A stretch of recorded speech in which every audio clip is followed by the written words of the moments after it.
जहां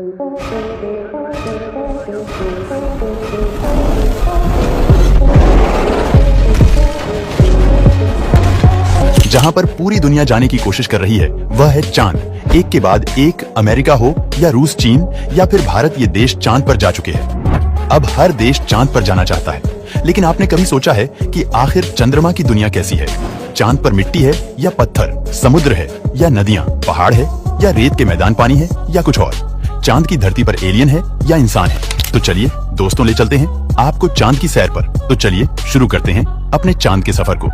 धरती से चांद की दूरी लगभग 3,84,400 किलोमीटर है। पृथ्वी से चांद तक पहुंचने में सबसे कम समय 4 दिन अमेरिका को लगा है। वहीं अगर हम चंद्रयान के रास्ते से चांद पर जाते हैं तो लगभग 40 दिन का समय लगेगा। अगर यह मानकर चलें कि हम अमेरिकी स्पेसक्राफ्ट में बैठकर चांद पर जा रहे हैं तो हमें वहां पहुंचने में 4 दिन का समय लगेगा। 4 दिन बाद हम चांद की जमीन पर होंगे। चांद की जमीन पर उतरने के बाद जो हमें सबसे पहले दिखेगा वह है चांद की जमीन। आपको चांद की जमीन ऊबड़ खाबड़ नजर आएगी। चांद की जमीन पर हर तरफ आपको बड़े बड़े गड्ढे दिखाई देंगे। जब आप चांद की जमीन पर खड़े होकर ऊपर की ओर देखेंगे तो आपको हमारा खूबसूरत ग्रह पृथ्वी नजर आएगा, जिसमें आपको पृथ्वी साफ साफ अपने अक्ष पर घूमती हुई नजर आएगी, लेकिन आसमान में हमेशा अपनी स्थिरता बनाए रखेगी। अर्थात चांद पर खड़े होकर पृथ्वी को कई वर्षों से अगर हम निहारते रहे तो वह अपनी जगह से टस से मस नहीं होगी। चांद का गुरुत्वाकर्षण पृथ्वी के मुकाबले 6 गुना कम है, यानी चांद की जमीन पर जाने के बाद हमारा वजन 6 गुना कम हो जाएगा। यदि पृथ्वी पर आपका वजन 60 किलो है तो चांद की सरफेस पर आपका वजन केवल 10 किलो ही रह जाएगा। यानी चांद की जमीन पर उतरने के बाद आप अपने आप को काफी हल्का महसूस कर रहे होंगे। आप इधर उधर आसानी से उछल पाएंगे। इसी कारण नील आर्मस्ट्रांग जब चांद पर चल रहे थे तब उछल उछल कर चल रहे था, क्योंकि दोस्तों चांद पर पृथ्वी की तरह चल पाना संभव नहीं है। चांद की सतह पर नील आर्मस्ट्रांग और उनके साथियों के कदमों के निशान आज भी मौजूद है, क्योंकि वहां पर हवा ना होने की वजह से वह निशान मिटा नहीं है। फिर थोड़ा चलने के बाद जब आप चांद पर इधर उधर देखोगे तो आपको बहुत सारा कचरा पेपर, बहुत सारे क्षतिग्रस्त सैटेलाइट और बैग्स मिलेंगे। ये सारा कचरा हम इंसान ने ही फैलाया है। ये कचरा इतना ज्यादा है कि 5 ट्रक भर सकते हैं। चांद पर कचरा और ये पेपर अंतरिक्ष यात्रियों ने फेंके थे, जिसमें उनकी मानव मूत्र और उल्टी है। अब आप चांद की जमीन पर खड़े हैं तो आपको सबसे ज्यादा खतरा आसमानी मौत का है। चांद का गुरुत्वाकर्षण कम होने की वजह से इसके पास कोई भी वायुमंडल मौजूद नहीं है। वायुमंडल की नामौजूदगी के कारण वहां पर रहने वालों के लिए उल्का पिंड से मरने का खतरा लगातार बना रहता है।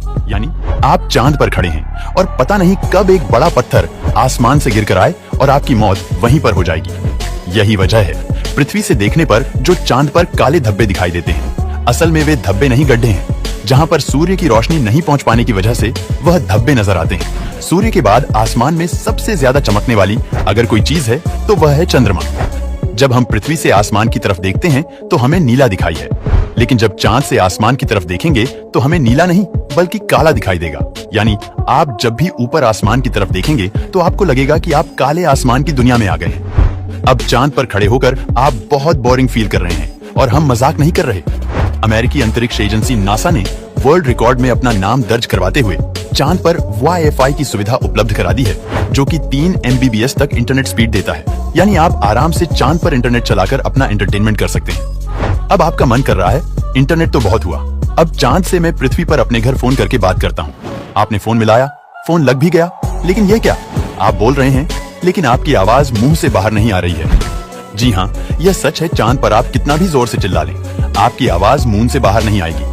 धरती पर वायु की हमेशा हर जगह उपस्थिति रहती है, लेकिन चंद्रमा का अपना कोई वायुमंडल नहीं है, इसलिए वहां पर ध्वनि तरंगों का संचरण सामान्य रूप से संभव नहीं है। यदि आप चंद्रमा पर किसी को पुकार कर बुलाना चाहेंगे तो उस तक आपकी आवाज नहीं पहुंच पाएगी।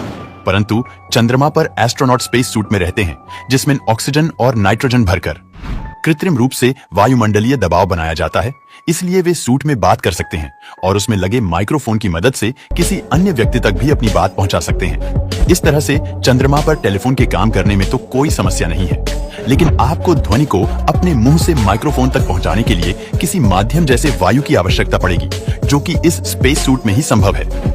भविष्य में अगर चांद पर इंसानी बस्ती बनती है तो यह संभव है कि टेलीफोन से चांद पर बात की जा सकती है, लेकिन चंद्रमा से पृथ्वी तक सिग्नल पहुंचने में लगभग 1.27 सेकंड का समय लगता है। इसीलिए पृथ्वी से संपर्क के दौरान आपको रुक रुक कर बात करनी पड़ेगी। अब चांद पर हमको रहना है तो अब बात करते हैं चांद पर दिन और रात के बारे में। चांद को पृथ्वी का एक चक्कर लगाने में 27.3 दिन लग जाते हैं और अपने अक्ष पर भी एक चक्कर लगाने में इतना ही टाइम लगता है। यही वजह है कि चांद पर हमें एक बार में एक भाग ही दिखता है, दूसरा भाग छिपा रहता है। वहीं चांद पर एक दिन करीब 14 दिन का होता है। रात भी इतनी ही लंबी होती है, यानी चांद की सतह पर मौजूद वस्तुओं पर रात और दिन का बहुत ज्यादा असर होता है। रात में चांद का तापमान लगभग -153 डिग्री तक गिर जाता है, जबकि दिन में तापमान 180 डिग्री सेल्सियस तक बढ़ जाता है। फिर चांद के अलग अलग हिस्सों की स्थितियां भी अलग अलग होती हैं। माना जाता है कि चांद का साउथ पोल ज्यादा ठंडा होता है। रात तो वहां पर इतनी ठंडी होती है कि पृथ्वी का कोई भी मनुष्य शायद ही उन हालात में रह पाए। बस्तियां बसाने की कल्पना तो दूर की बात है। अगर वैज्ञानिकों की माने, चांद के साउथ पोल पर दिन में भी तापमान ज्यादा गर्म नहीं होता है, लेकिन रात बहुत ही ठंडी होती है। समय गुजरने के साथ ही यह गिरता है और बर्फ जमने लगती है, जो कि इस क्षेत्र में रहने की स्थितियों को और भी भयानक बना देती है। इन्हीं भयानक स्थितियों के चलते चांद पर अब तक जल जितने भी मिशन गए हैं, वो सब उत्तरी इलाकों में किए गए हैं। रात में हमें जो चांद चमकता हुआ नजर आता है, लेकिन आपको जानकर काफी हैरानी होगी कि चांद की अपनी खुद की कोई रोशनी नहीं है। जो चांद पर रोशनी नजर आती है, वो सूरज से आने वाली रोशनी का रिफ्लेक्शन है। यानी हमें सूरज रोशनी देना बंद कर दे तो चांद हमें कभी नजर नहीं आएगा। चांद पृथ्वी के चारों तरफ घूमते वक्त अपना एक ही हिस्सा पृथ्वी के सामने रखने के कारण चांद का दूसरा हिस्सा आज तक पृथ्वी के किसी भी मनुष्य ने नहीं देखा है। दोस्तों, चांद पर मौसम नहीं पाए जाते हैं। चांद के ध्रुवों पर कई ऐसे इलाके हैं जहां कभी सूरज की रोशनी पहुंच ही नहीं पाती है। यानी घूमते हुए अगर आप चांद के इन इलाकों में पहुंच गए तो वहां नजारे बेहद ही भयानक होंगे।